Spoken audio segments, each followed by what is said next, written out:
हर हर महादेव, जय भोलेनाथ। मैं हूं आपके साथ प्रियंका तिवारी और स्वागत करती हूं आप सभी का आज के इस नए वीडियो में। आज हम बात करने वाले हैं कि सावन के महीने में हमें दूध और दही का सेवन क्यों कम करना चाहिए, या फिर यूं कहें कि दूध और दही का सेवन हमें सावन के महीने में नहीं करना चाहिए। दूध जो इतना ज़्यादा प्रोटीन युक्त अमृत के समान माना जाता है, हमारे शरीर के लिए इतना ज़्यादा लाभदायक होता है, वो सावन के महीने में मैं क्यों कह रही हूँ कि विष के समान माना जाता है। आप इसे सावन के महीने में ना पिएं, ना प्रयोग में लाएं। इसके पीछे एक वैज्ञानिक कारण जो कि मैं आपको बताने जा रही हूँ। देखिए, टेलीविज़न में भी जैसे कि आप देखते होंगे, कई लोग जो हमारे विरोधी होते हैं सनातन धर्म के, वो कहते हैं कि दूध जो है गरीबों में दान कर देना चाहिए, शिव जी के ऊपर नहीं चढ़ाना चाहिए। तो मैं आपको बताना चाहती हूँ कि अगर आप सावन के महीने में दूध गरीबों को भी दान करते हैं तो ये आपके लिए पुण्य का नहीं बल्कि और भी ज़्यादा खतरनाक सिद्ध हो सकता है। ठीक है, गरीबों के लिए जिसको आप देंगे उसके लिए तो होगा ही, आपके लिए भी कोई ज़्यादा लाभदायक नहीं होगा, क्योंकि इस समय जो नियम बनाया गया है, हमारा ये जो सनातन धर्म है पूरा वैज्ञानिक है, पूरा विज्ञान परक है। हमारे ऋषि मुनि कोई भी नियम पूजा पाठ से इसलिए जोड़ देते थे ताकि हमारे मन में डर बैठ जाए। पूजा पाठ से संबंधित हम लोगों में ये डर बैठ जाता है कि अगर हम ये नियम नहीं मानेंगे तो कंगाल हो जाएंगे, हमें धन नहीं मिलेगा। वहीं इस चीज़ से अगर कोई बात जोड़ दी जाए कि भगवान आपके ऊपर प्रसन्न होंगे और आपको धन धान सुख समृद्धि की प्राप्ति होगी, जो भी आपकी मनोकामना है वो पूरी हो जाएगी, तो हम वो कार्य करने लग जाते हैं। तो इसीलिए जो है ऋषि मुनि हर एक नियम पूजा पाठ से जोड़ देते थे, धर्म से जोड़ देते थे, ताकि हम उन नियमों को माने और स्वास्थ्य की दृष्टि से जो है हमें लाभ ही लाभ प्राप्त हो। हमारे ऋषि मुनियों का एकमात्र उद्देश्य होता था कि मतलब हम स्वस्थ रहें, और हर एक नियम के पीछे जो है विज्ञान होता था। उनकी अच्छी खासी मतलब सोची समझी जो है विचारधारा होती थी। तो चलिए जानते हैं सावन के महीने में दूध शंकर जी को चढ़ाने के पीछे क्या हमारा वैज्ञानिक दृष्टिकोण है, क्यों पूरा दूध शंकर जी को चढ़ा दिया जाता है। देखिए, सावन के महीने में जो लोग गांव घर से बिलोंग करते हैं वो बहुत ही अच्छी तरीके से ये चीज़ जानते होंगे कि सावन के महीने में जो है दूध कड़वा होता है। जी हाँ, गाय जो देवी का स्वरूप मानी जाती है, माता मानी जाती है, उसका दूध भी कड़वा होता है। जो लोग गांव के हैं, मैं गांव से जो है बिलोंग करती हूँ, बहुत ही अच्छी तरीके से जानती हूँ। मैंने कई बार जो है दूध पिया है। मेरे बेटे, छोटा सा बेटा है मेरा, तो उसने दूध कई बार जो है मतलब उसको इतना पसंद है दूध, फिर भी उसने मतलब मना कर दिया है दूध के लिए, क्योंकि या तो कड़वा होता है दूध या फिर किसी मतलब इस प्रकार के स्वाद का होता है कि वो पिया ही नहीं जा सकता है। ठीक है, इसका कारण क्या होता है, सावन में दूध कड़वा क्यों होता है? वो इसलिए होता है, देखिए आप सभी जानते होंगे कि सावन के महीने में जो है हरी पत्तेदार सब्जियां खाने के लिए मना की जाती है। विज्ञान भी ये मानता है कि सावन में जो है हरी पत्तेदार सब्जियां कम खानी चाहिए, बैगन कम खाना चाहिए, बहुत सी चीज़ें हैं जो बताई जाती हैं हरी नहीं खानी चाहिए। तो क्यों हरी पत्तेदार सब्जियां नहीं खानी चाहिए? वो इसलिए कि सावन के महीने में बरसात शुरू हो जाती है और धरती को पानी मिलने की वजह से धरती में चारों ओर हरियाली छा जाती है,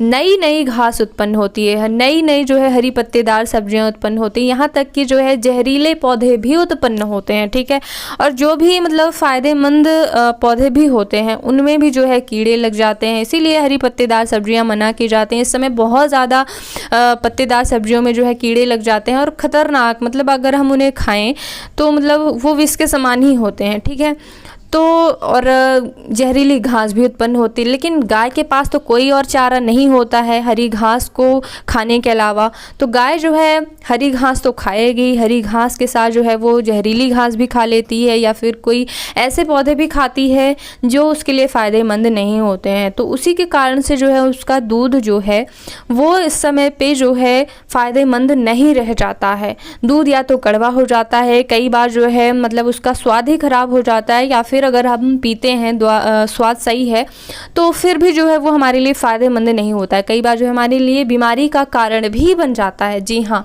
जो लोग गांव के हैं वो बहुत ही अच्छी तरीके से जानते हैं। मैं तो मतलब आज शहर में रहती हूँ, लेकिन मेरा जन्म, मेरा विवाह जो है वो गाँव में ही हुआ है, तो ये अच्छी तरीके से मैं जानती हूँ कि गाय का दूध इस समय कड़वा होता है। और मैं ही क्यों, जो लोग भी गाँव में रहते हैं, फिर जो लोग भी गाय पालते हैं, वो ये अच्छी तरीके से जानते हैं कि अगर गाय बाहर की घास इस समय खा रही है तो दूध या तो कड़वा होता होता है या फिर उसका स्वाद अच्छी तरीके से नहीं होता है, या फिर अगर आप स्वाद भी अच्छा महसूस कर रहे हैं तो वो खाने के बाद भी जो है नुकसान ही करता है कहीं नहीं। कच्चा दूध तो बिल्कुल प्रयोग ना करें। इसीलिए जो है आपने सुना होगा कि शिव शंकर को कच्चे दूध से ही अभिषेक कराना चाहिए, उन्हें कच्चा दूध ही अर्पित किया जाता है, पकाकर नहीं। तो अगर आप जो है जैसे कि दूध का सेवन करना ही चाहते हैं, बच्चे हैं घर में या फिर किसी भी रूप से, तो आप पकाकर ही दूध का प्रयोग किया करें। जैसे कि मेरा ही बेटा है, उसे दूध बहुत ज़्यादा पसंद है, केवल पसंद ही नहीं, वो दूध का स्वाद भी जानता है। जबकि 2 साल का था जब से ही वो स्वाद जानता है। मतलब जब सावन का महीना होता था, जैसे कि छोटा था जब, तो हम दूध देते थे तो वो थोड़ा सा स्वाद लेकर के रख देता था। तो हम लोग सोचते थे कि बड़े चाव से पीता है, अन्य समय में तो क्यों नहीं पी रहा है। जैसे कि उस समय पे हम दूध खरीदते थे, गाय नहीं लगती थी घर की, जब गर्भवती होती तो नहीं लगती, तो फिर खरीदना ही पड़ता है। तो हम लोग सोचते थे कि जहाँ से खरीद रहे हैं कहीं वहाँ पर तो मिलावट नहीं हो रही है, क्यों नहीं पी रहा है दूध।